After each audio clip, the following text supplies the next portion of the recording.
kita akan belajar dari sosok seorang yang termasuk kategori generasi terbaik umat ini. Beliau termasuk kategori tabi'in, ya. Tabi'in. Siapa tabi'in? Tabi'in ini kalau kita sederhanakan, mereka adalah murid para sahabat. Murid para sahabat.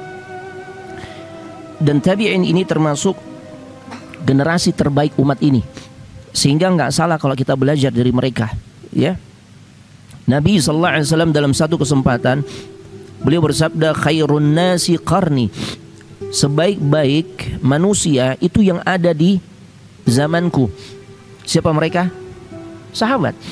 Thumma alladhina yalunahum, thumma alladhina yalunahum. Kemudian generasi setelah sahabat, tidak lain murid sahabat, itulah mereka tabi'in. Kemudian generasi setelah tabi'in yaitu atba'ut tabi'in.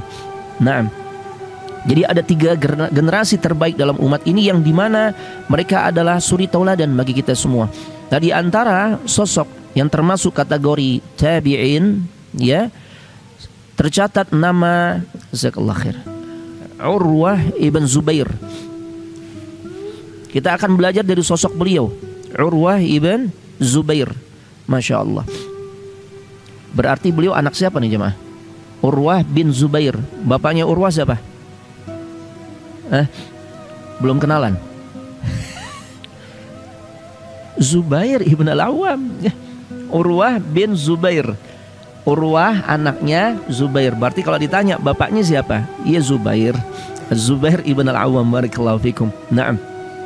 Kita tahu sosok Zubair ibn al-Awwam adalah sosok sahabat Nabi sallallahu alaihi wasallam yang mendapatkan julukan Hawari. Ya, pembelanya Nabi sallallahu alaihi wasallam. Orang yang pembelaannya, loyalitasnya terhadap Nabi luar biasa. Hampir di setiap kancah peperangan yang beliau ikuti, beliau selalu berada di garis terdepan. Jadi sebelum terjadi perang kolosal antara kaum muslimin, pasukan muslim dengan pasukan kafir, itu biasanya duel 1 lawan 1.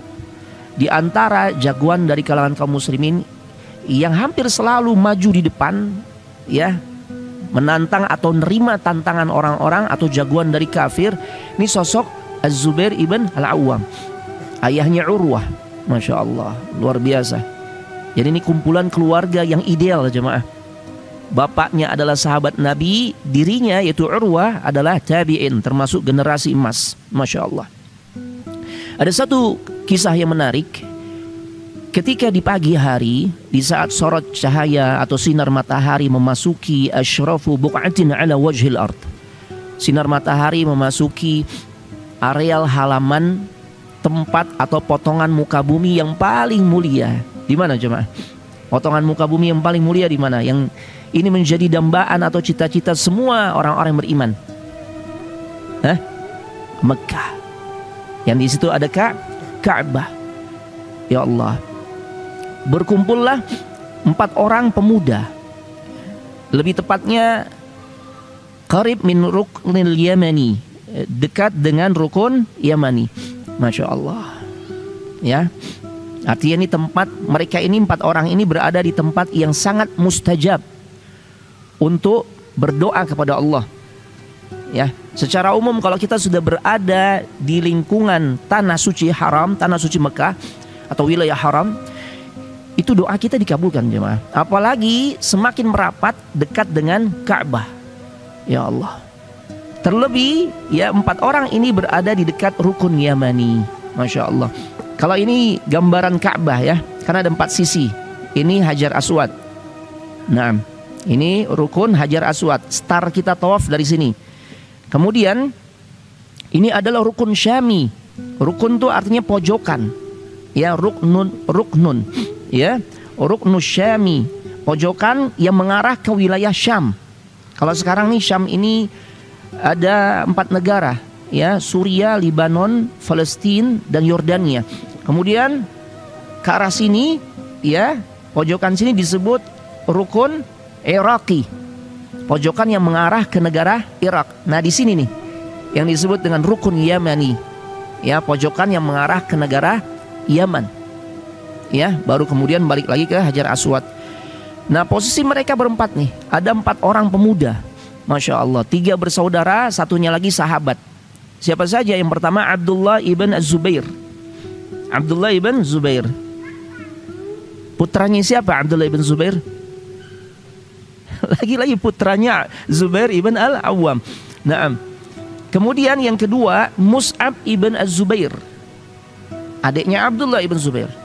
Kemudian yang ketiga adiknya lagi yang namanya Urwah ibn Zubair.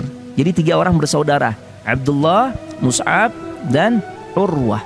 Ketiga-tiganya anak dari sahabat Nabi yang bernama Az-Zubair ibn Al-Awwam. Masya Allah. Nah satunya lagi siapa? Satunya adalah sahabat beliau atau sahabat mereka yang bernama Abdul Malik ibn Marwan. Masya Allah. Mereka nggak menyia-nyiakan kesempatan berada di tempat yang paling mulia untuk berdoa kepada Allah.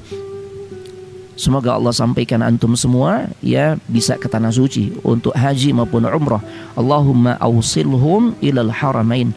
Semoga Allah berangkatkan antum ya untuk bisa ke tanah suci. Masya Allah. Apakah untuk haji ataupun umrah. Ini luar biasa jemaah. Dan mereka nggak menyia-nyiakan ya apa yang terjadi. Mereka berkumpul dan mereka manfaatkan untuk berdoa. Masing-masing di antara mereka ya diawali di antara mereka berkata, bagaimana kalau kita ungkapkan apa yang menjadi cita-cita kita nih dalam kehidupan ini? Yuk sampaikan di Rukun Yamani. Masya Allah, di dekat Ka'bah.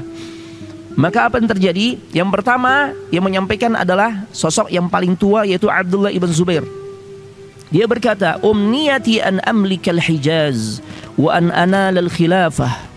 Aku punya cita-cita ya Allah, kabulkanlah cita-citaku agar aku menjadi pemimpin di wilayah Hijaz.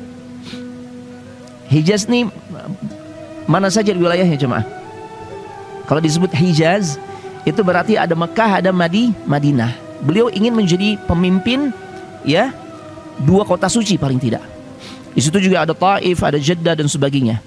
Tapi intinya adalah Mekah dan Madinah. Itu cita-citanya siapa? Abdullah ibn Zubair. Kemudian yang kedua yang namanya Mus'ab ibn Az-Zubair, adiknya Abdullah. Apa cita-citanya? Beliau berkata, "Ama ana ya, adapun saya fa atamanna an amlika al-Iraq." Aku ingin menjadi pemimpin di wilayah Irak, Kufah, Basrah. Aku ingin jadi pemimpinnya. Aku ingin memberikan kemaslahatan untuk kaum muslimin, sebagaimana cita-cita dari abangnya itu Abdullah ibn Zubair. Jadi cita-cita menjadi pemimpin boleh-boleh aja, tapi jangan jadikan cita-cita untuk jadi pemimpin ini untuk memperkaya diri atau untuk memenuhi ya keinginan pribadinya, memenuhi target-target pribadi yang enggak. Tapi kalau untuk kemaslahatan orang banyak, ini cita-cita bagus gak? Bagus jemaah. Masya Allah. Kemudian yang ketiga, Abdul Malik ibn Marwan. Ya, sahabat dari 3 orang ini, 3 orang bersaudara. Jadi yang belakangan menyampaikan cita-citanya ya, yaitu Urwah ibn Zubair. Nah yang ketiga ini Abdul Malik ibn Marwan. Dia katakan, "Idza kuntuma tafna'ani bidzaka fa ana la akna illa bi an amlikal arda kullaha." Masya Allah. Cita-citanya lebih tinggi lagi.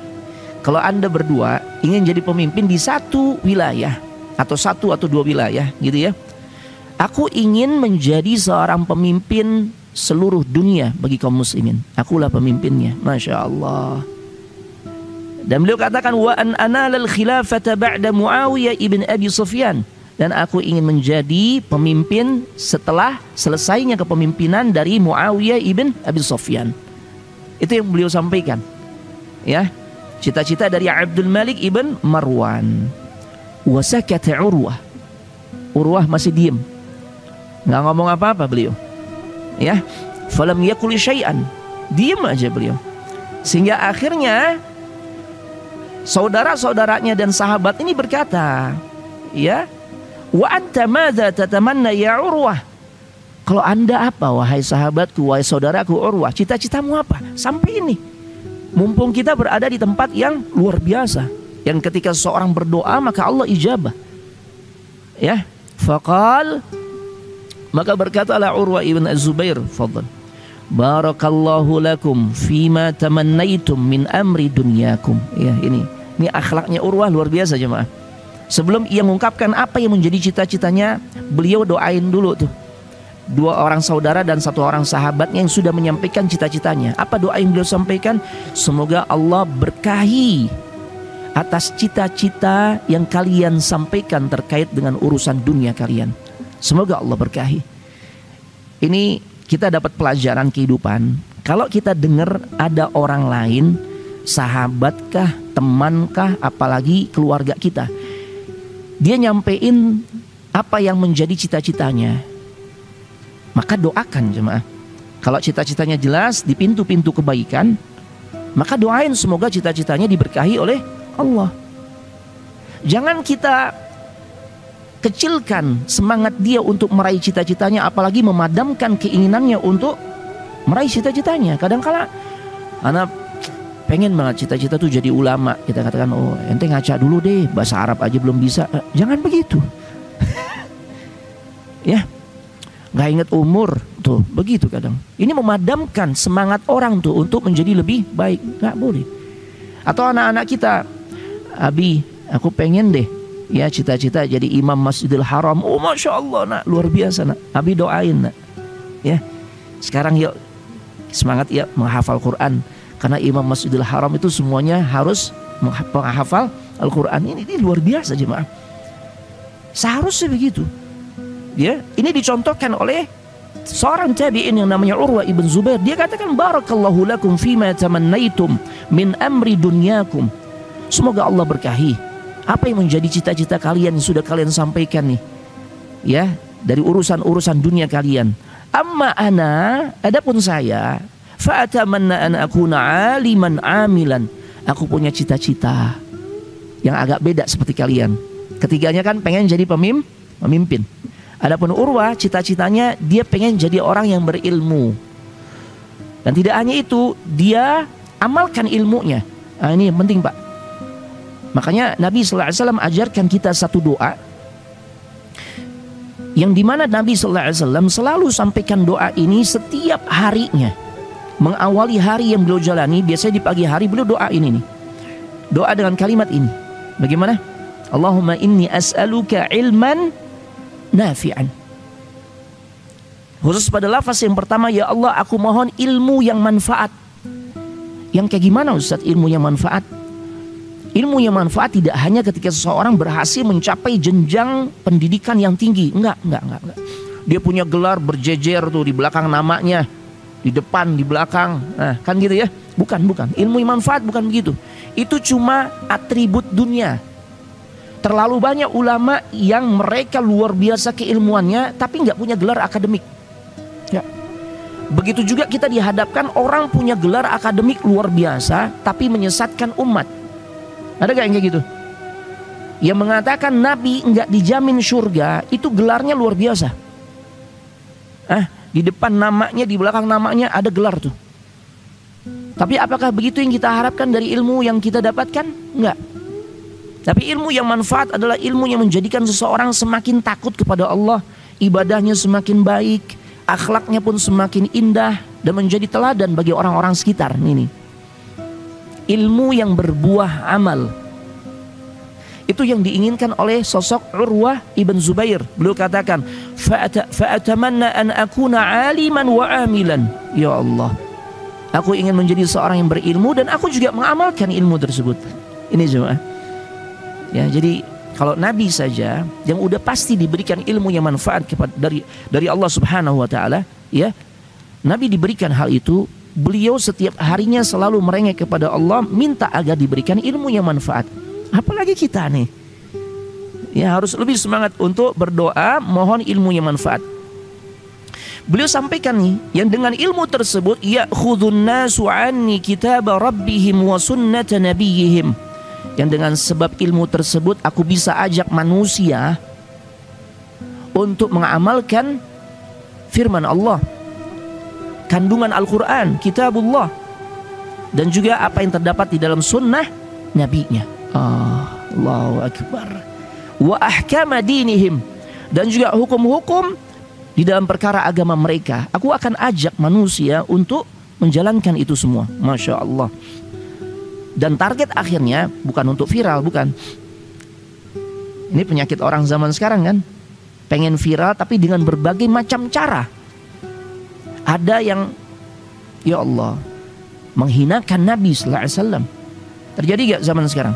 Bikin acara tuh, kumpul-kumpul dengan teman-teman seprofesinya, ya, entah model podcast atau apa gitu ya, guyonan-guyonan, tapi isinya penghinaan terhadap sosok Nabi kita Muhammad sallallahu alaihi wasallam. Ketika sampai ada pembicaraan tuh miras minuman Rasulullah, minuman kesukaan Rasul, khamar, na'udzubillah, istihza, pelecehan terhadap kemuliaan Nabi kita Muhammad sallallahu alaihi wasallam. Pelecehan nih terhadap Nabi kita nih, Masya Allah. Kita nggak terima yang kayak begini. Ya, ini Muslim kayak begini jemaah. Hati-hati, kita tentu mendoakan sesama Muslim semoga Allah berikan hidayah agar dia mau bertobat. Tapi hati-hati kalau Anda nggak mau tobat, terlalu banyak catatan sejarah orang-orang yang mencaci maki, menghinakan Nabi sallallahu alaihi wasallam, menghina kemuliaan Nabi sallallahu alaihi wasallam, maka kontan di dunia pun Allah akan segerakan azabnya. Anda bawakan satu kisah saja, banyak kisahnya sebenarnya. Ketika Syekh Dr. Zaid ibn Abdul Karim Az-Zaid di dalam kitab beliau Fiqh Sirah An-Nabawiyah, di saat ngebahas pembahasan sirah pada bab Tasyri'ul Adzan, pensyariatan adzan. Jadi pensyariatan adzan pertama kali saat Nabi hijrah ke Madinah. Ya. Orang pertama yang Nabi perintahkan untuk mengumandangkan adzan itu adalah Bilal ibn Rabah. Sehingga sejak saat itu kalimat adzan menggema, biasa didengar oleh kaum muslimin, khususnya yang ada di kota suci Madinah. Saat kalimat adzan dikumandangkan sampai pada kalimat asyhadu anna Muhammadar Rasulullah, aku bersaksi bahwasanya Muhammad itu adalah utusan Allah. Apa kata orang yang melakukan pelecehan ini? Semoga orang yang selalu disebut-sebut ini segera terbakar. Tuh, dia nyumpain Pak, nyumpain Nabi kita agar terbakar. Jadi kalau dikumandangkan dia dengar ada kalimat asyhadu anna Muhammadar Rasulullah, maka dia berkata semoga kebakar tuh orang itu. Yang disanjung-sanjung oleh kaum muslimin semoga kebakar. Nggak lama setelah itu di malam hari, ya, diangkat riwayat ini oleh Syekh Dr. Zaid ibn Abdul Karim Az-Zaid. Dia didatangi oleh salah seorang budaknya membawakan sesuatu, ya. Karena dia adalah seorang majikan, dia punya budak. Budaknya datang ke rumah sang majikan yang suka caci maki kepada Nabi, yang suka menghinakan Nabi sallallahu alaihi wasallam. Membawakan sesuatu dan dia juga membawa penerang, lampu ya, model dulu mungkin lampu templok gitu ya. Ternyata percikan api dari lampu yang dibawa oleh budaknya ini mengenai salah satu tirai rumah seseorang yang selalu mencaci maki atau menghinakan Nabi kita Muhammad sallallahu alaihi wasallam, sehingga kemudian rumah itu pun hangus terbakar. Berikut penghuninya termasuk orang itu jemaah, gosong di dalamnya. Na'udzubillah. Ya. Hati-hati jemaah. Wa huwa an-nasara, ay wa huwa an-nasrani, dan dia adalah pemeluk Nasrani. Ini pemeluk Nasrani. Ya mungkin kita menganggap ia Nasrani, beda akidah. Ya. Ya memang biasanya kayak begitu, kalau beda akidah dia nggak suka dengan hal-hal yang kita muliakan dari kalangan kaum muslimin, kan gitu ya. Nah, tapi tetap aja punya konsekuensi. Apalagi nih seorang muslim, nabinya dihinakan jemaah. Dia seorang muslim tapi dia hinakan sosok suri tauladannya, naudzubillah. Ya. Nah, jadi itu cita-citanya siapa? Urwah. Beliau ingin jadi orang alim, yang dengan sebab itu dia bisa ajak manusia ke jalan Allah, mengamalkan Al-Quran dan Sunnah, mengetahui hukum-hukum agama, mana halal, mana haram, mana yang boleh, mana yang tidak, mana tauhid, mana syirik dan sebagainya. Yang dengan sebab itu beliau katakan wa an afuza fil akhirah, aku berharap semoga aku dapat keberuntungan. Karena dengan mengajak orang ke jalan Allah, otomatis transferan pahala kan banyak diberikan kepada dirinya, sehingga dia menjadi orang yang beruntung. Sehingga pada akhirnya biridallah, dia akan mendapatkan keridhaan Allah, wa ahalla bi jannatihi, dan tentunya memperoleh surganya Allah. Itu cita-citanya. Masya Allah, luar biasa jemaah ya. Ini bukan cita-cita yang ecek-ecek jemaah. Ini cita-cita yang seharusnya menjadi cita-cita kita semua orang-orang yang beriman. Masya Allah. Taib. Bapak Ibu jemaah sekalian semoga dimuliakan oleh Allah Subhanahu wa taala. Ayo kita simak kisahnya dari awal. Ana sedikit bahas biografi Urwah ibn Zubair, ya. Beliau lahir di masa di mana kepemimpinan Khalifah Umar itu akan berakhir. 1 tahun sebelum masa kekhalifahan Umar bin Khattab berakhir, Urwah lahir jemaah. Rasul wafat sekitar tahun 11 Hijriah, antara 10 dan 11 Hijriah.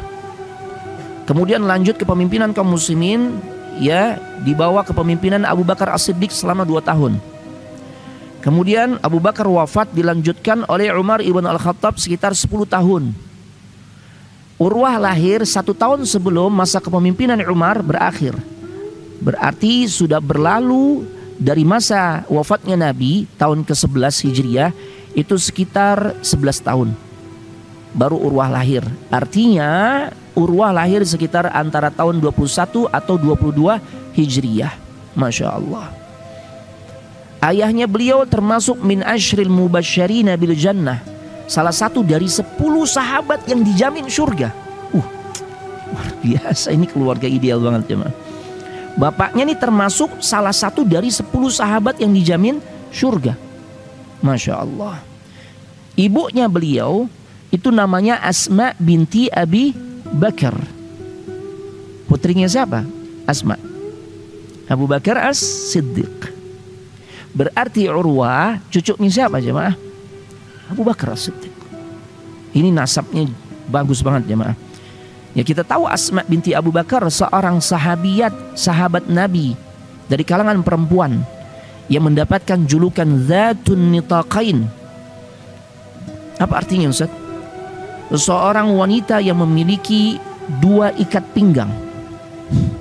Sebenarnya ikat pinggangnya cuma 1. Ya zaman dulu kan ikat pinggang itu sesuatu yang berharga bagi diri seorang wanita.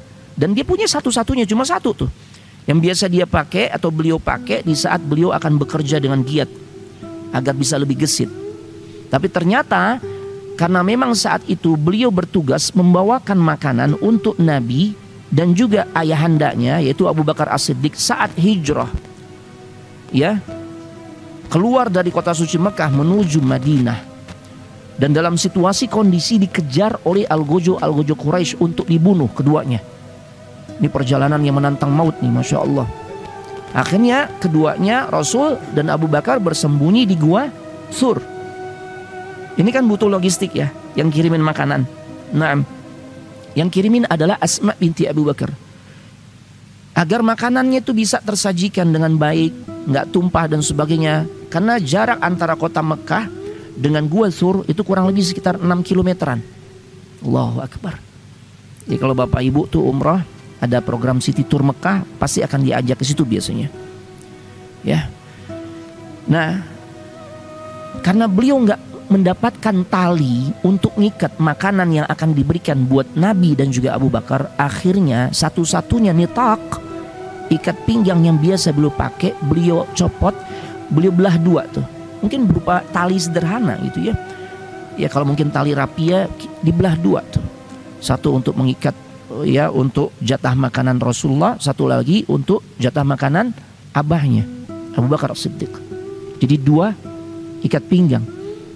Makanya untuk menghargai pengorbanan dari Asma binti Abu Bakar, Rasul tahu tali yang digunakan untuk mengikat tempat makan yang nanti isi makanannya atau makanannya tersebut diberikan kepada Nabi ini adalah berasal dari ikat pinggangnya Asma. Makanya Rasulullah SAW mengatakan engkau adalah Dzatun Nitaqain, pemilik 2 ikat pinggang. Allahu Akbar.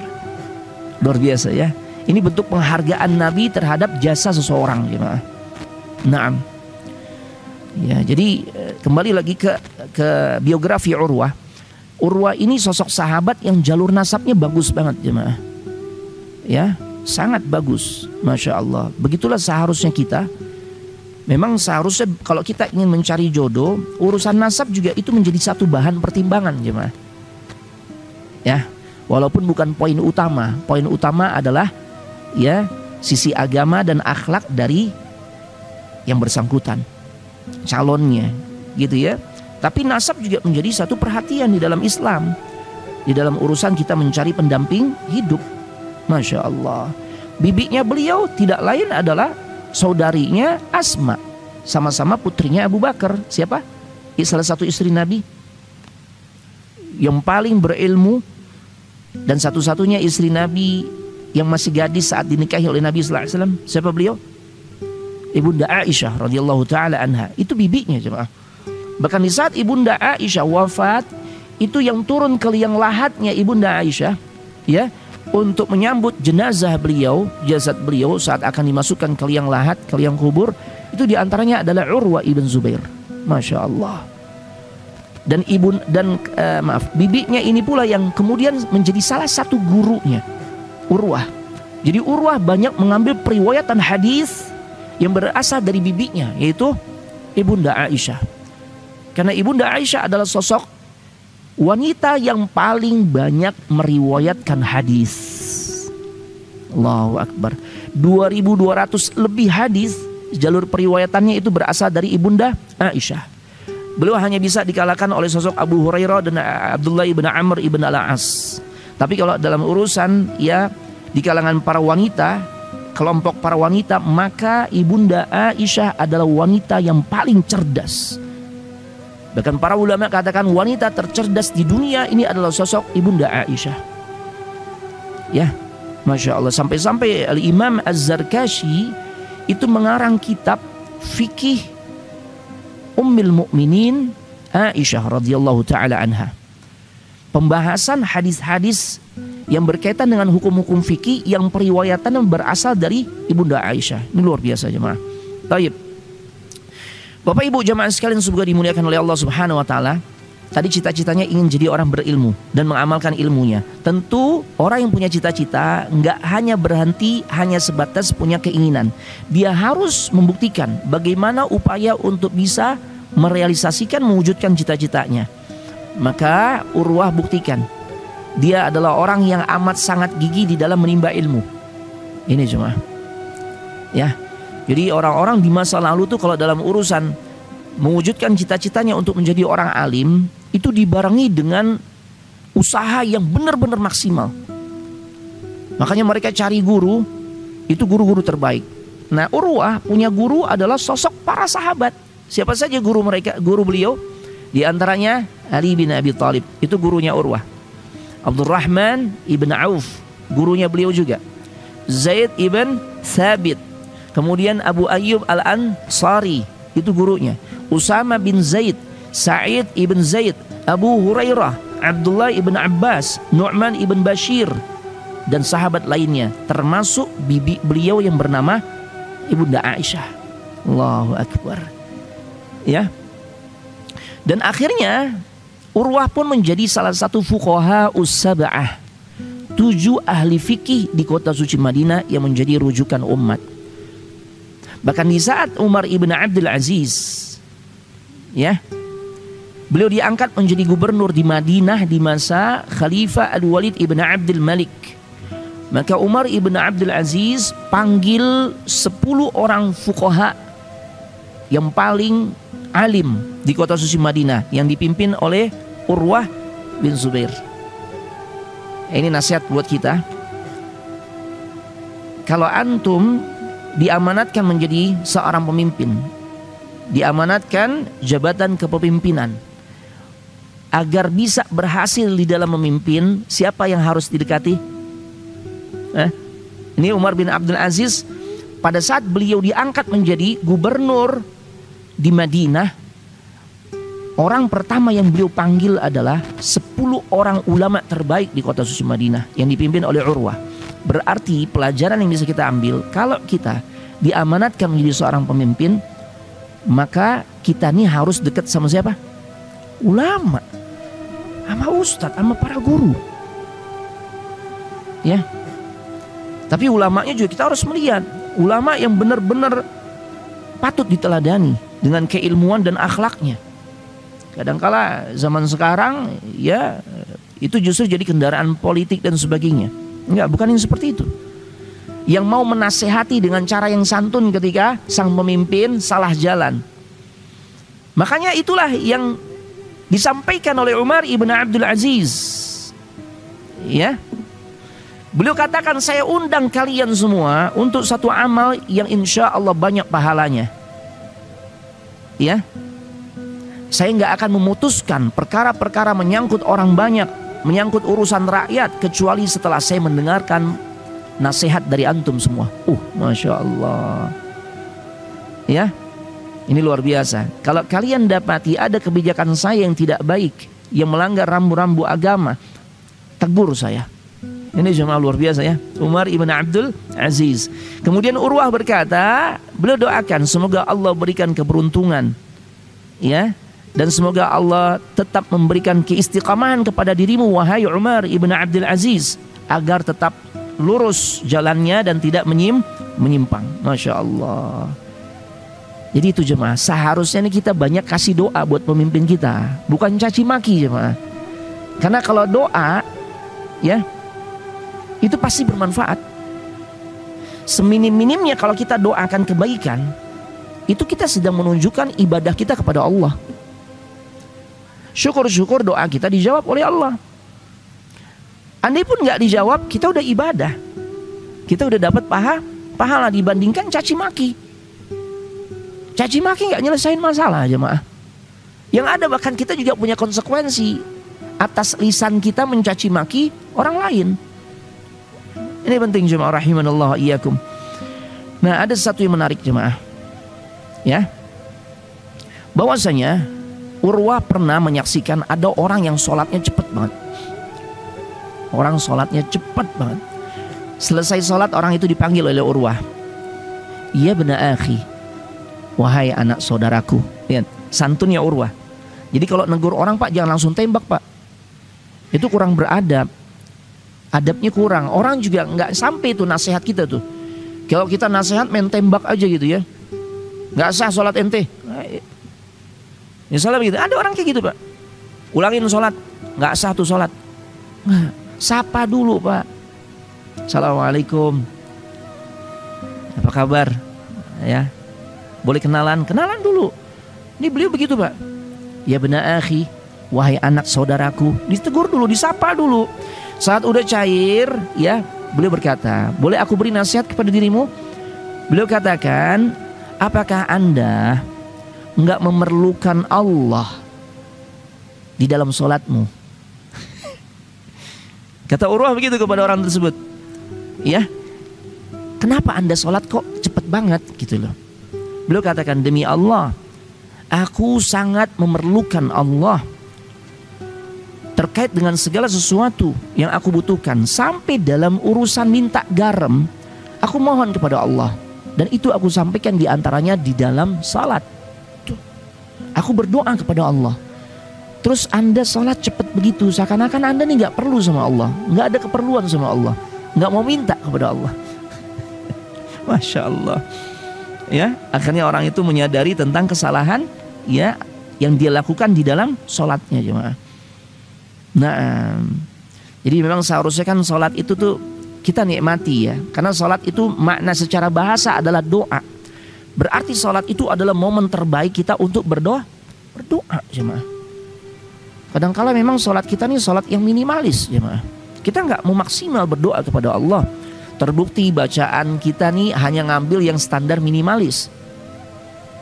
Ketika ruku, subhana rabbiyal azim wa bihamdi, bangun, sami Allah liman hamidah. Boleh gak secara hukum fikih? Bacanya sekali doang, boleh gak? Boleh, tapi ini minimalis jemaah. Ini minimalis. Kalau kondisi-kondisi tertentu boleh. Kita misal di stasiun, kita sholat nih di stasiun, kereta udah agak mepet, mau jadwal berangkat, maka kita ambil konsep takhfifus shalah, meringankan salat. Ya, diantaranya bacaan-bacaan yang 3 kali kita hanya baca sekali. Setelah Fatihah kita nggak baca surah, langsung ruku, boleh gak? Boleh. Tapi kalau hampir setiap sholat dalam keadaan kita nih nggak ada uzur, ya, kita nggak mendesak, waktu kita juga nggak mepet gitu loh ya. Jangan ambil yang minimalis ya. Nah, Nah, Urwah punya kebiasaan, Pak. Ini luar biasa keteladanan beliau. Beliau orang yang begitu dekat hubungannya dengan Allah. Dan tidak hanya itu, beliau juga punya akhlak yang mulia, Pak. Di antaranya sifat dermawan, Masya Allah. Dijelaskan bahwasanya beliau punya kebun yang luas, Pak, di kota suci Madinah. Dengan air yang melimpah di kebun tersebut, sehingga otomatis kebunnya itu subur. Dan ditanami banyak pohon yang begitu rindang dan buahnya kalau panen luar biasa, Pak. Dan memang kebunnya pun dipagerin. Sama gak kayak orang sekarang? Punya kebun gitu ya. Di situ ada pohon buah, buah rambutan, buah duren, buah macam-macam deh. Dipagerin gak, Pak? Pagerin ya? Ya pagerin dong. Sama. Urwah juga pageri itu kebunnya. Di sini dijelaskan beliau pagari tujuannya untuk ngejaga jangan sampai ini kebunnya dirusak oleh orang-orang yang tidak bertanggung jawab ataupun binatang-binatang liar. Bagus. Mirip dengan orang-orang zaman sekarang juga gitu. Tapi ada satu pembeda. Nah ini dia. Ini pembedanya ini nih, Pak. Di saat musim panen, ya, kira-kira gimana? Nambah keamanan nggak? Duren montong panen nih, Pak, nih. Bulan ini panen nih, Masya Allah. Pohonnya yang sekitar berapa 200 batang pohon di areal 1 hektar lagi panen nih. Kira-kira kebun yang kita udah pagerin ini ditambah lagi gak keamanannya? Mungkin taruh anjing gitu ya. Taruh satpam dan sebagainya. Masya Allah. Ini yang jadi pembeda antara kita dengan Urwah. Kalau di musim panen, Urwah justru buka lebar-lebar kebunnya. Ya Allah. Ya, jadi siapapun yang mau menikmati buah-buah yang ada di dalamnya, fadhol, silakan. Petik, nikmati. Ya. Sama orang sekarang juga ada, begitu juga. Ya, silakan masuk. Ya, dibuka tuh pagarnya. Ya, mau berapa kilo silakan, tapi setelah itu kena cas kan. Sekilonya berapa? 100.000 kan? Nah, Urwah enggak, bener-bener free. Silakan nikmati.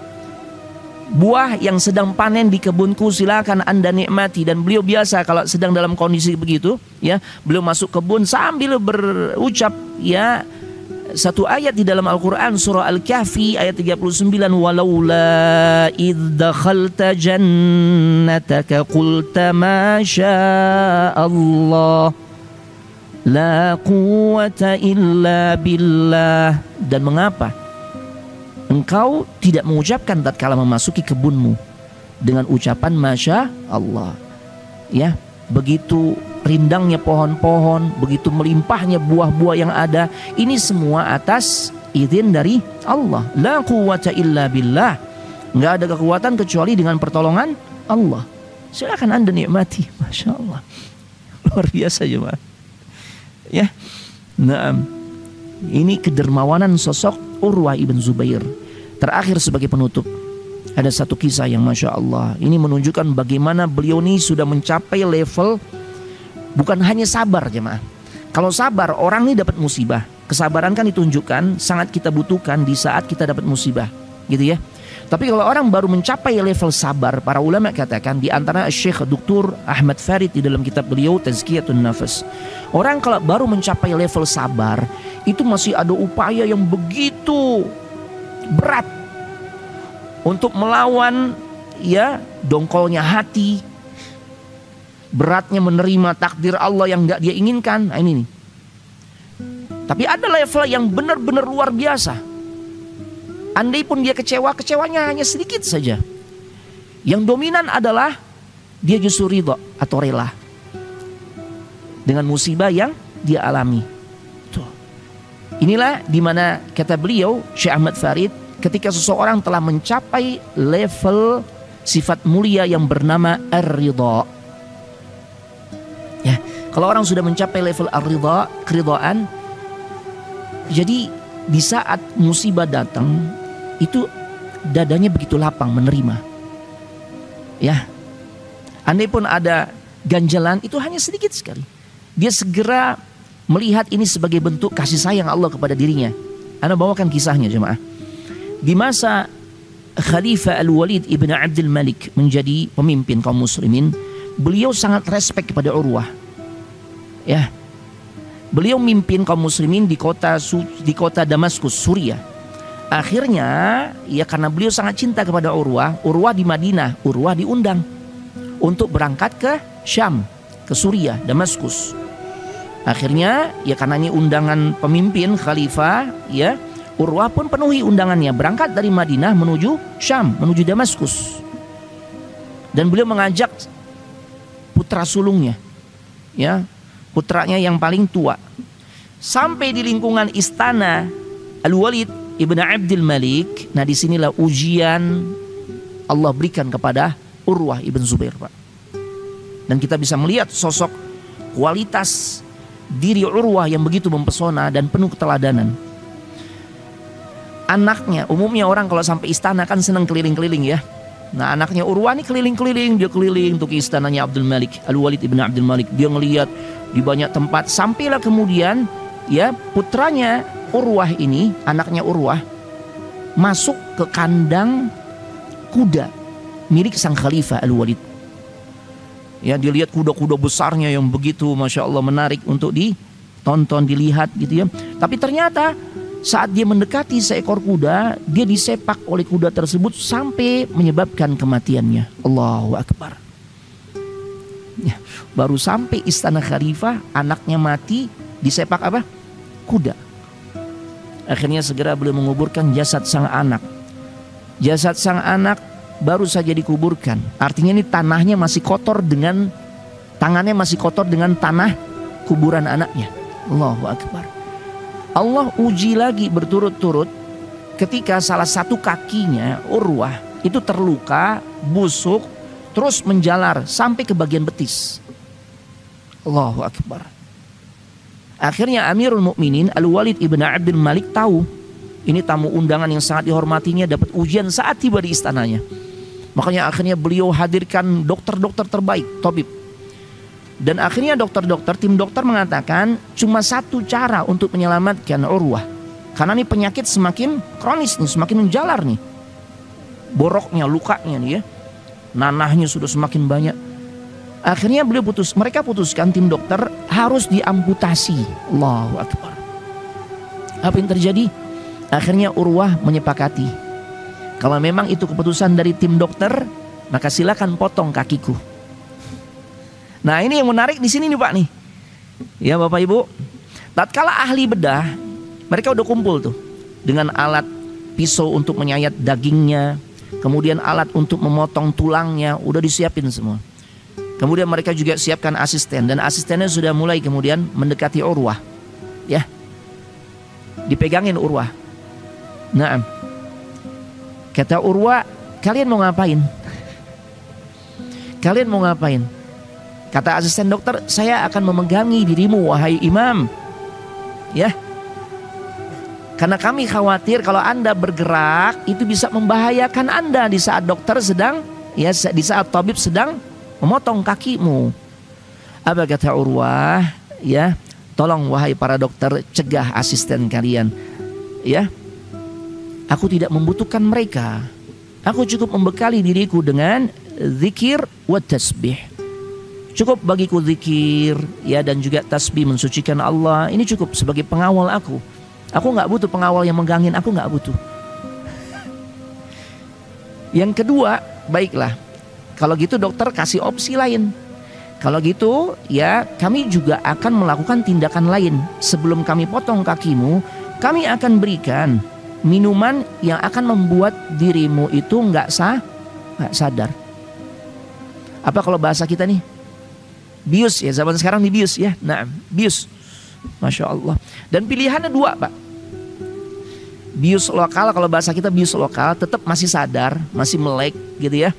Atau bius total. Allah.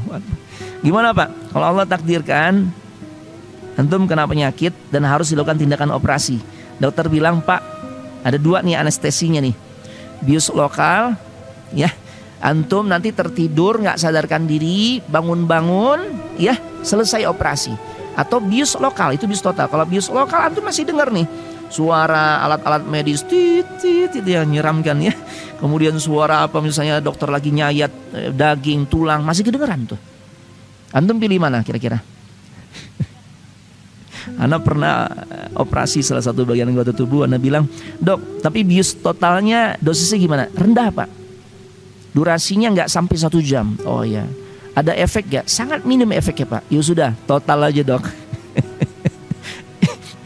Loh iya, ya jujur aja. Ana nggak mau tuh denger horor banget suara tidak alat gitu kan. Belum lagi kita masih ngelihat dokter lagi nyiapkan alat bedah. Total aja dok. Ya baik. Urwah nggak pak? Kata Urwah, aku tidak menginginkan semua itu. Kalau gitu yang lokal. Enggak. Ya, aku nggak menginginkan hal itu. Aku nggak inginkan dibius. Aku nggak mau saat anggota tubuhku diambil tanpa kurasakan sakitnya, agar aku nggak kehilangan pahala di sisi Allah. Subhanallah. Ini pak. Karena memang Nabi sallallahu alaihi wasallam sabdakan, ma min wasabin au nasabin, tidaklah rasa capek, lelah, kemudian penyakit yang kita rasakan, ya, dan hal-hal yang nggak mengenakan lainnya, kecuali hal itu akan menjadi sebab gugurnya dosa-dosa kita. Kama qala Nabi sallallahu alaihi wasallam.